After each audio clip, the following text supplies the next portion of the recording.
Bonjour à tout le monde, bonjour dans cette vidéo et bienvenue. Dans cette vidéo, on va étudier le deuxième chapitre. On va donner quelques notions qui sont très importantes sur le thème ou bien le chapitre de la respiration. Donc cette vidéo elle est consacrée pour les étudiants de la troisième année AC, parcours international. Donc on va commencer par euh, notre plan d'aujourd'hui. Donc, notre plan d'aujourd'hui, il est formé par une petite introduction. Il est aussi, dans cette vidéo, on va étudier ou bien on va faire une récapitulation et un rappel sur l'appareil respiratoire chez l'homme. Et on va étudier aussi les échanges gazeux au niveau du poumon entre les alvéoles et le sang. Et aussi, on va étudier les échanges gazeux au niveau des organes. Et on va terminer notre vidéo par les maladies respiratoires. Donc, vous avez étudié que l'homme peut vivre quelques jours sans boire et sans manger, mais seulement quelques minutes sans respirer. Donc, la respiration, c'est un phénomène et c'est une fonction très importante chez l'homme et chez tous les êtres vivants. Donc, la principale fonction de notre système ou bien notre appareil respiratoire, c'est de fournir l'oxygène à notre organisme et à nos cellules. Donc, vous avez étudié dans la première année que l'organisme, ou bien l'homme, c'est un organisme pluricellulaire, donc il possède plusieurs cellules. Donc, chaque cellule, c'est un être vivant qui doit respirer, donc qui doit absorber le dioxygène et rejeter le dioxyde de carbone. Donc, les échanges gazorespiratoires chez l'homme s'effectuent au niveau des alvéoles. التبادلات الغازية التنفسية عند الإنسان تحدث على مستوى les alvéoles يعني الأسناخ الرئوية.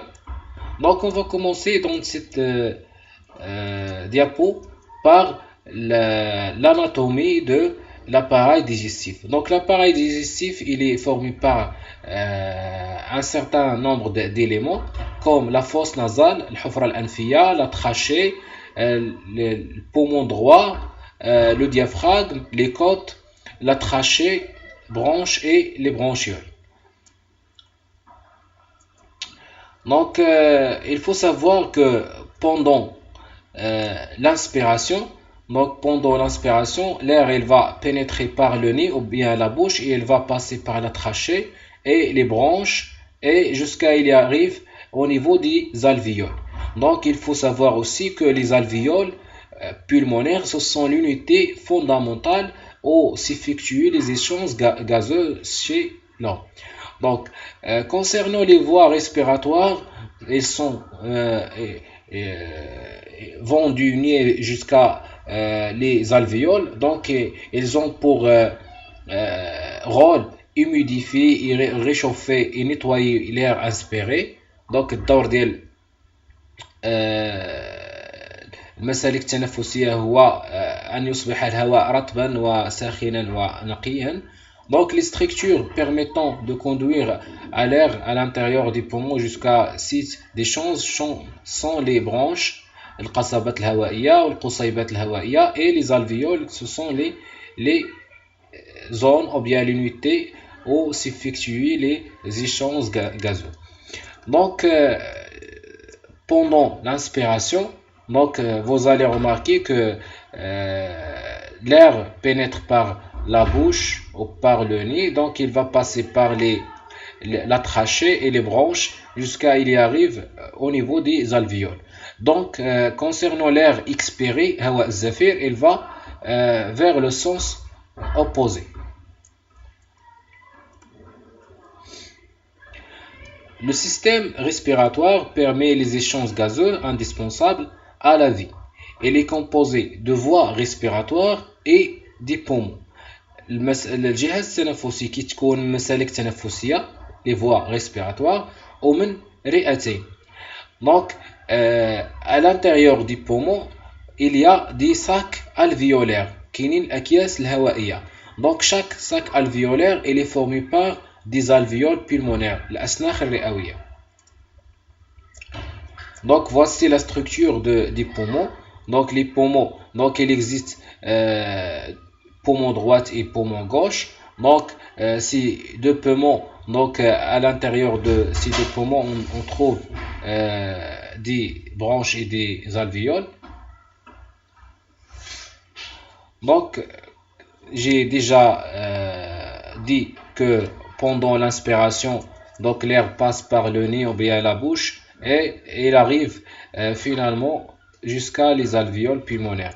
Et dans l'air expiré ou bien dans l'expiration, donc l'air il va quitter l'appareil respiratoire vers l'extérieur.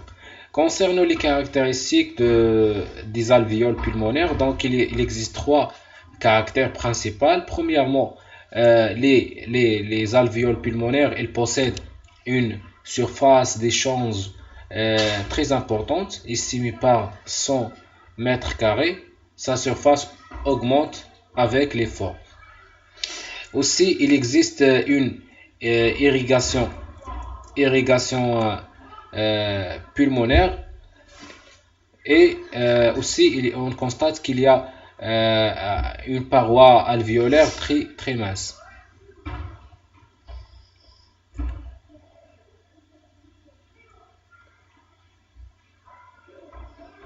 Donc, passons maintenant à l'étude du principe de la diffusion des gaz. Donc, la diffusion des gaz s'effectue toujours d'une zone de pression partielle élevée vers une zone de pression partielle plus basse jusqu'à l'équilibre. مبدأ انتشار الغازات هو مبدأ ينص على أن الغازات تنتشر من الأوساط ذات الضغط المرتفع إلى الأوساط ذات الضغط المنخفض. يعني الغاز ينتشر من المكان ذي الضغط المرتفع إلى المكان ذي الضغط المنخفض. Donc voici un schéma qui représente la diffusion des gaz respiratoires.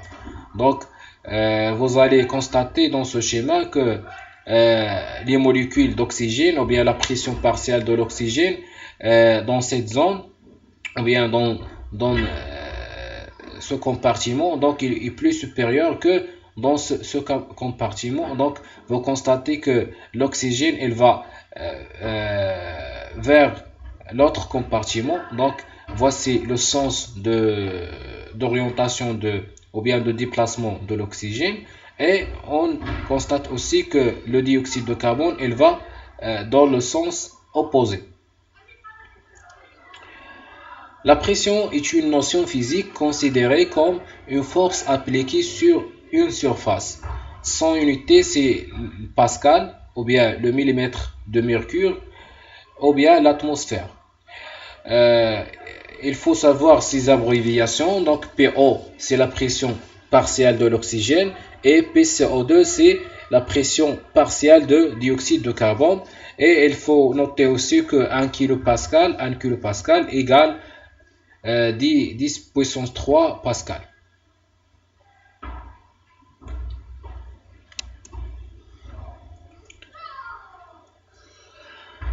Donc voici un schéma qui représente les échanges gazeux respiratoires au niveau des alvéoles.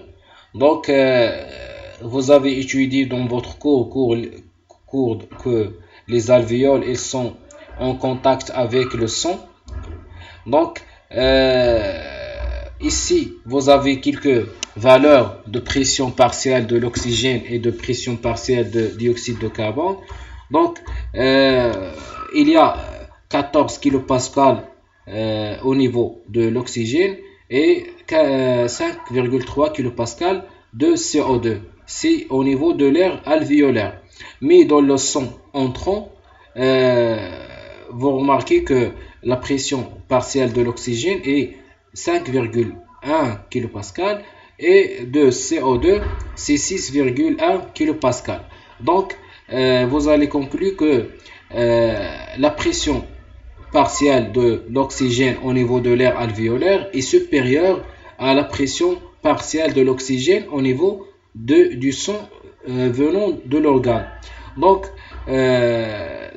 la pression partielle de l'oxygène au niveau de l'air alvéolaire est supérieure à la pression partielle de l'oxygène au niveau du sang. Donc, pour cela, l'oxygène, elle va s'orienter, ou bien elle va déplacer de l'air alvéolaire vers le sang. Concernant le CO2, donc il va vers le sens opposé. Pourquoi? Parce que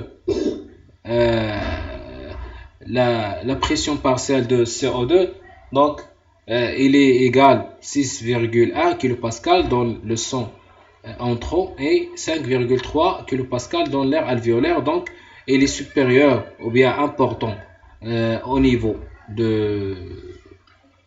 du sang entrant que dans l'air alvéolaire. Donc sur ce schéma, on voit les différentes pressions dans l'alvéole et le capillaire. Ce sont ces pressions partielles qui organisent le mouvement des gaz, sortie de CO2 et entrée de l'oxygène. Le sang désoxygéné qui arrive dans le capillaire présente une pression de CO2 supérieure à la pression alvéolaire, ce qui entraîne la sortie de CO2 vers l'air alvéolaire et une pression en oxygène plus faible que la pression alvéolaire, donc ce qui favorise son entrée dans le capillaire.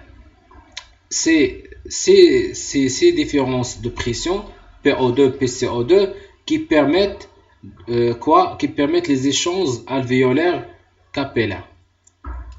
Donc, passons maintenant à les échanges gazeux respiratoires au niveau des organes. Donc, le même principe, donc il est valable au niveau des organes. Donc, au niveau des tissus ou bien des organes, les échanges des gaz respiratoires entre les cellules tissulaires et le sang capillaire se fait aussi par le principe de division des gaz. L'oxygène du sang diffuse à travers la paroi des capillaires vers les cellules et le dioxyde de carbone diffuse en sens inverse. Donc, d'après ce schéma, vous remarquez que la pression de l'oxygène dans le sang entrant à l'organe, elle est 14 et dans le liquide interstitiel, elle est de 4 kPa. Donc, l'oxygène, elle va quitter le sang vers la cellule et l'inverse pour le CO2. Voici un autre schéma qui représente la même chose.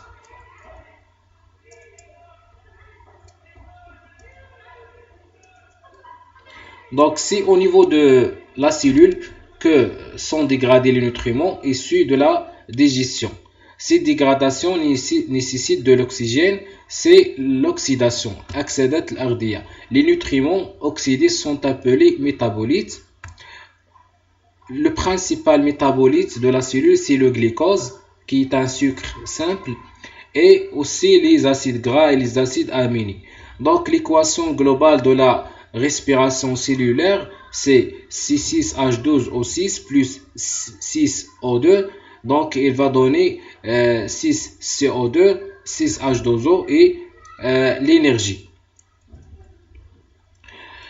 On va terminer notre vidéo par les maladies respiratoires. Donc, concernant les maladies respiratoires, il existe plusieurs exemples comme l'asthme, le rabou, le cancer des poumons, la tuberculose d'un seul.